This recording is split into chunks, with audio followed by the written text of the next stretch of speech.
Yun, bago pa lang ngayon. Yung aral na kumbate, ito yung mga kumbate aral natin, dagdag kaalaman ng Team Heping Agimat. No? Ito yung mga mabibigay sa inyo, mga payo sa ating kumbate. Kumbate na po tayo mga kagimat to. Okay, para magkaroon kayo guidelines po, ito yung part 4 na po. No?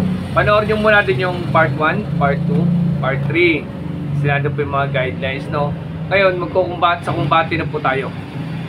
Yan. Bibigay din tayo dito sa ating channel na mga gagamitin yung mga pangkumbate. Tsaka gamitin nyo na pang kumbate tsaka sa mga panundot, pang gapos, pang pamako, no? Yun. Ngayon, sa part ng ano kasi, ng part ng ano, yung iba kasi meron tinatawag natin pang ipet. May posporo, may papel, may stick, may dignum, may mariyang sinukuan, or what else na pang ipet, pandakake, no? Ngayon, sa part ng spiritual, diba? Ang kailangan nyo muna kagimat, no? Kailangan nyo muna masaulo yung lahat ng mga ginagamit yung pamarusa. Bago kayo sumabak. Mas advisable ko, sa uluhin nyo muna, hindi po yung sabak agad. Pwede naman sumabak agad kung may mga kasama kayo, may grupo kayo, kagaya namin, na magkakasama kami, no? Gina-guidelines ko sila. Kahit di sila sa ulo, kaya ko sila pahawakin. No? Pero kung kayo solo lang, marami po tayo dito mga channel dito sa atin sa mga ano, na nag-aaral po, na solo lang po, no? Na nagbe-base po tayo sa ating mga aral ng YT channel, tsaka tanong sa ano, sa Facebook. Ngayon, sa part ng ano po, nung sa mga tanungan po natin, no, pares lang po ng name ko. Ang name ko po sa Facebook ay Heping Agimat TV at Kagimat. Pares lang po ako sa Facebook, no? Ngayon po sa Facebook po, wag kayo magtatanong sa akin ng aral spiritual sa PM. Hindi po ako nagsasagot ng PM po, no, ng spiritual na katanungan. Ang tanong po natin doon ay sa live po. Almost gabi-gabi naman po ay nakapag-live tayo sa ating Facebook, no. Kaya doon po tayo magtatanong, wag po kayo magtatanong sa Facebook natin ng about sa mga spiritual. Kasi po, kapaliwanag ko muna po, no. Kaya po tayo suplado tayo sa Facebook, sa PM. Kasi po excuse po, meron tayong mga pasyente na naghihintay ng reply natin. Kung ano po tayo sa Facebook ay nasa 32K na po tayo. Kung 1,000 lang po ang magpipim sa akin about sa tanungan, 1,000 po dapat ko replyan. Dahil nga po, monetize tayo, kailangan ko sila ma-replyan. Eh, so 1,000 po mag-chat-chat po sa akin. Yung ibang tanong po dyan, pag sinagot nyo, mayroon pang kasunod pa ulit chat yan. May kasunod na tanong yan. Pag nagpa-aura ng gamit yan, may kasunod na pag napelot ng bato yan, susunod inaura mo yan, susunod nakapulit ulit ba na pa-aura ng sa'yo, no? Paano naman po yung pasyente na nasa doon po? Yun po, ano? Kaya sa, ano po, sa Facebook po, sa live po tayo magtatanong, huwag po sa PM, no? Okay? Mga pasyente lang po ang natin nasikasa po doon, no? Okay? Ganito po. Sige po. Sa part na nag-aaral na po tayo sa kumbatihan po, kailangan din po, yung isip din natin, open tayo sa iba't ibang aral, no? Open po tayo sa iba't ibang aral din na nagbibigay ng aral, no? Hindi po perke yung isang orasyon, panundot, yung palang panundot, pwede rin pasanib. Yung nababasa nyo na gamot sa sakit ng ngipin, pwede palang pasanib. Open din tayo, no, sa iba't ibang aral din, no? Ngayon, kailangan nyo po sa uluhin muna yung mga panawag, yung pamarusa, pamako, bago po kayo sumabak maigi sa kumbate. Sa part ng kumbate, sa Team Heping Agimat, hindi po ina-advise na mag-ipit sa paa. Kung aralin yung aral ko po, hindi ko po advisable mag-ipit sa paa. Ito po yung sa ipit sa paa. Bibigyan ko idea para ano, ang ipit po sa paa, iniipit po rin dito, at dito po pinipisel, di ba? Opo, dito po inaan yan, pipisilin nyo dito, o pipisilin nyo dito, dito, kahit po yan kahit po yan posporo, kahit po yan papel, kahit po yan stick na maliit, pagka kinalikot ko po yan, mangangainit po paan yan talaga. Kaya hindi ko po advisable. Ano ko lang po yan, pwede po yan gana kung nagwawalan lumalaban po yung mangkukulam o what else sa kalaban nyo na kumbate. Yun po sa Team Heping Agimat, wala po din diskriminasyon sa ibang gamutan. Ang sa akin po, ay ito po ay nasa channel ko, na nakikinig sa channel ko, yung akin po ay yung sa mga gusto matuto ng aral ng Team Happy Agimat. Wala pong minimension na pangalan, wala pong ako yung humingi muna ng pamanhindi sa mga iba, baka kayo tamaan. Wala pong, ang Team Happy Agimat hindi mahilig makapagpasaringan po, Ito po, papaalala ko, yung nanonood lang po ng channel namin na gusto matuto ng aral namin. Yung aral po namin na binabahagi ko dito, kung kayo against po sa amin, huwag po kayong manood ng channel namin. Kasi po wala kaming pinapasaringan dito. Ito po ay aral po namin. Kahit tanong nyo po sa buong Team Happy, ito po tinuturo ko. Hindi ko po na-advise mag-ipit sa paa. Sobrang sakit po sa ipit ng paa. Minsan po napapaamin sila na sila pumatay na talaga kay Rizal. Ito kasi guys, pagka ako umipit sa inyo, pag dinihin ko ito, ginilaw ko yan, sisigaw kayo. Pero ayun na po ang ginawa niyan. Ngayon, pag inipitan nyo kahit post pro, kaya papel, yung nga walang ipit, nasakit po, yung pa kayo may ipit. At pag binira nyo po yan, napakasakit po talaga niya, kuryente po talaga, dami talaga niyan. Kahit po papel, kahit post pro po, same lang din po pagka sa paa. Opo. Same lang po yan kahit sa paa. Pag ginanin nyo po yan, mangangainit po yan. Pag ginanin, mangangainit po yan. Tsaka masakit po talaga. Kasi magkukos yung buto at saka laman. Opo, Pwede po yan. Advice ko naman po yan ganun. Pag kayo nagwawala po at lumalaban. Ngayon, sa part ng Team Happy Agimat, matasbicable ko po, dito na lamang po. Ako po, mahapunin nyo yung may mga video din na na-upload din tayo. Pag hinipo ko po ito, ginagano ko lang po. Lalaban po kasi yan. Pag may sapi po, lumalaban yan. Pag wala po sapi yan, wala po yan, wala. Pag may sapi po, lalaban po yan. Makipagturuan ka talaga dyan, lalaban talaga. Orso yun yung part ng mga, namin, na aral namin. Doon, dito po sa bunbunan. Sa bunbunan po niya, binibira po yung sa bunbunan. Opo, yun na po namin. Tapos iba kasi talaga sa tira talaga sa sikura. Dito sa ganito, sa puso, dito po yung mga sundot. Puso, sikmura, tagiliran, tadyang, Tapos dito, yung ibang may stick, dito pinipitik nila yan. Yung iba dito tinutusok. Minsan ako nakaganon lang din ako. Stick ang ginagamit ko, nakaganon lang din ako. Ginaganon-ganon ko ng stick. Yun po yung mga part ng sundutan. Basta yun po, yung sa part ng ipit po ay lang po yan. Pag kayo nagwawala lang po. May discrimination din po talaga sa ipit. Yun po ay sa aral po ng Team Happy Agimat. Wala po din discrimination na iba. Kahit po posporo, kahit papel, kahit stick, kahit ano pong may ipit, basta may ipit pa rin po ay meron po din pagka sa paa. Yun po ay payo ko lang po sa mga nag-aaral ng aral ng Team Happy Agimat. Sa ulo nyo may kumbate, una-una kailangan nyo kasi ng yung panawag yung pagpupasapil.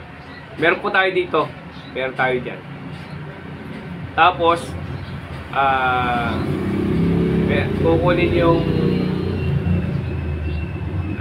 pamako. Kukunin niyo yung pamarusa, yung pasundot, pag-ipit. Usually meron na binigay dito niyan. Nabigyan na natin yung Akdu, yung Inri, yung Roma, Opo. Naibigay ko na po yan, mga pamako, yung pamarusa, Meron tayong mga binahagi dito. Pati sa 7 arkanghels ko sa live. Yun po kukunin nyo. Kailangan nyo po sa uluhin bago kayo makipaglaban ng kumbate.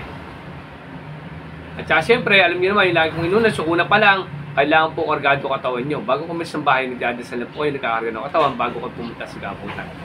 Yun po mga kailangan po natin na para sa mga kumbatihan. Ang advice ko lang po sa inyong mga nag-aaral po sa kumbate, mas magaling nyo po dito na patawagin, tsaka dito na birin, tsaka mga dito na po. Pag nagwawala nilang po, tsaka sa paa. Yun po ang aral ng Team Happy Agimat na binabahagi po namin. Sa Team Happy Agimat pong aral niya, wala pong inanong iba. Kung gano'n po gamutan nila, nire-respeto naman po namin yan. Kaya hindi mo po nanonood ng ibang gamutan, dito lang po sa channel ko, pinupost yung mga followers natin na gusto matuto. Yung gusto matuto po dito, yun po yung way ng aral po namin. Opo. O, wala po kami dinidiscrimination na ibang ano no, na ibang gamutan. Opo, wala din akong minimension ng pangalan. Unang-una po, pag natutunan rin kayo ng gamutan, iwasan nyo rin kaagimat yung nagme-mention kayo ng pangalan ng ibang healer.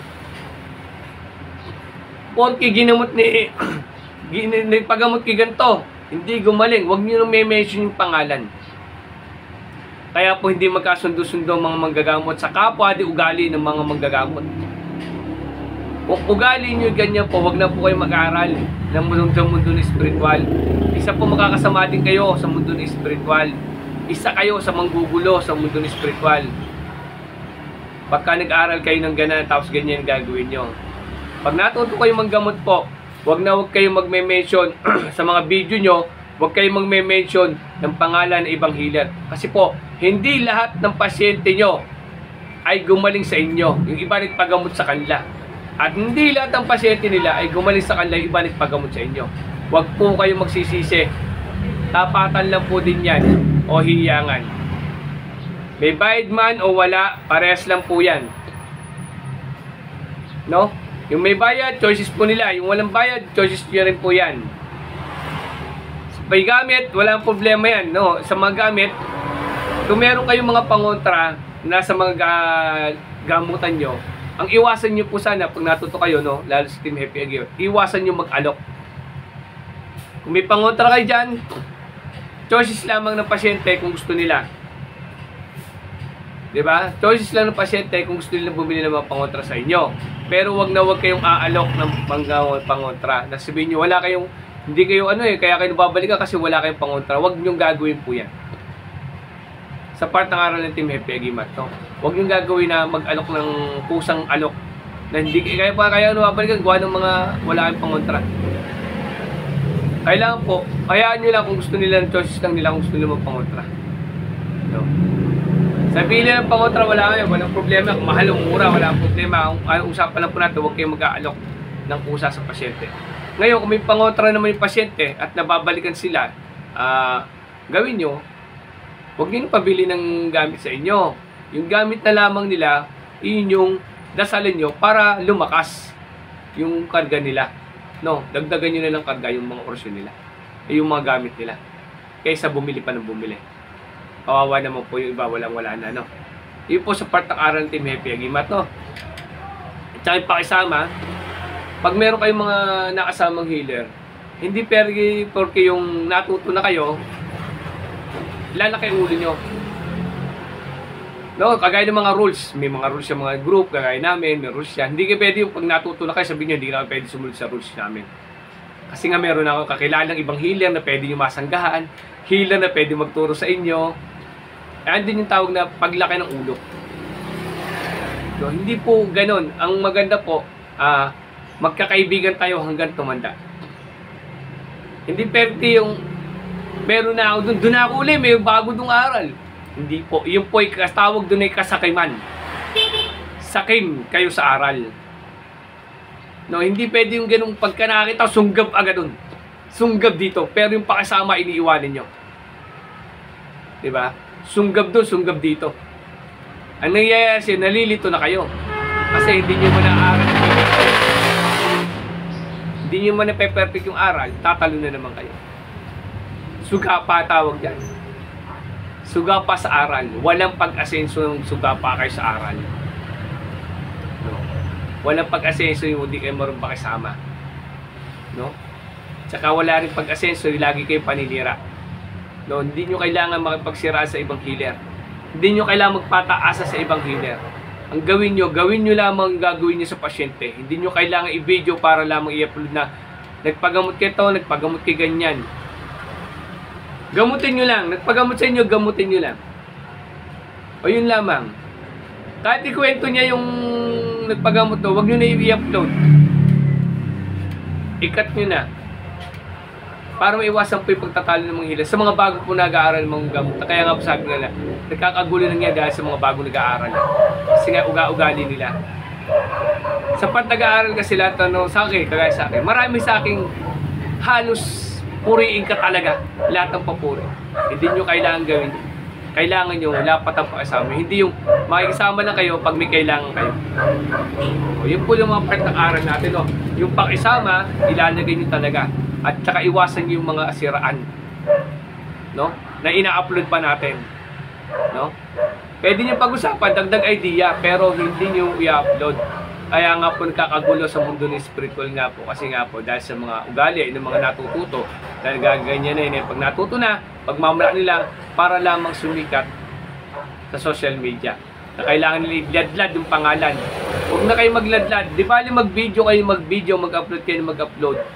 Huwag nyo nang iladlad ibang pangalan. I-upload nyo by yourself. Yung sarili nyo kakayahan ng ina-upload nyo, sarili nyo pasyente ina-upload nyo, hindi ko wala tinatapa ka ibang tao, wala tinatapa sa mga social media, yun po, pinakamaganda po, no? Malo kagima to, abangan nyo yung ibang video natin, mag-upload pa tayo dito ng mga panawag, pamarusa, no? At least yun yung mga idea po, kung paano gagawin yung mga panira nyo po, no? Dito po, pagpapasapit, pwede din dito, inuusal dito, no? Kesa po sa paa. No po. Maraming salamat. God bless sa inyo lahat.